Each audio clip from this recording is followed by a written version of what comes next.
Mes chers amis, avec le remaniement de mardi, notre pays, il faut bien se le dire, est au bord d'une crise politique majeure. L'impasse économique dans laquelle François Hollande nous a en effet conduits, faute de mener les grandes adaptations dont la France a besoin, nous mène tout droit à l'impasse politique. François Hollande est ainsi rattrapé depuis ces derniers jours par tout simplement le principe de réalité et avec lui tout le Parti socialiste. Il a été élu président de la République sur un programme complètement démagogique et il est aujourd'hui contraint de réaffirmer 5 mois après l'arrivée de Manuel Valls, son virage économique, social, libéral, se délestant ainsi de son aile gauche, celle-là même qui incarnait les engagements du candidat Hollande courant derrière M. Mélenchon. Chacun devrait ici s'en réjouir, les centristes en premier lieu, eux qui défendent envers et contre tous depuis des années une ligne politique différente, celle en faveur de la production, une politique de l'offre, une politique de la réduction des déficits, de la fin des 35 heures, de la stabilité juridique et fiscale. Or, le cœur du problème, ce n'est pas de remanier, mais vraiment de changer de logiciel économique et d'avoir pour cela une majorité pour le faire. Et avec les dernières déclarations des frondeurs, chacun aura compris que cette ligne défendue par le couple exécutif est clairement minoritaire dans son propre camp.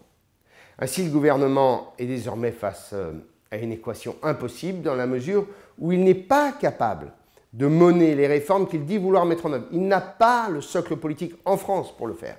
Après le départ des écologistes, nous assistons aujourd'hui à l'implosion du Parti socialiste avec, pour la première fois depuis 1971, un schisme entre une gauche social-démocrate et une gauche collectiviste.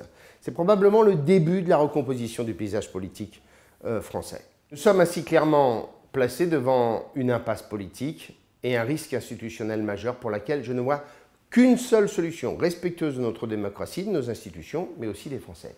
Celle du courage politique de passer à un moment ou à un autre par le suffrage universel, soit par la démission du président de la République, soit plus probablement par la dissolution, car la rupture entre les Français et la majorité est trop profonde pour que cela puisse durer encore 2 ans. Quand certains journalistes nous disent aujourd'hui que, compte tenu du virage social-démocrate de Manuel Valls, nous pourrions rentrer au gouvernement, construire une nouvelle majorité, mes chers amis, ça ne peut pas se faire comme ça. Une majorité, ça se construit devant les électeurs, dans la transparence, à travers le suffrage universel.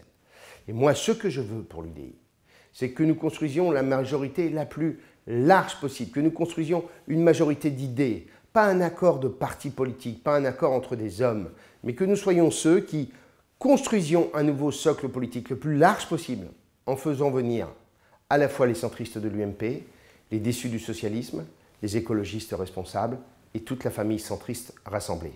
Voilà ce que nous devons construire dans les 2 années qui viennent.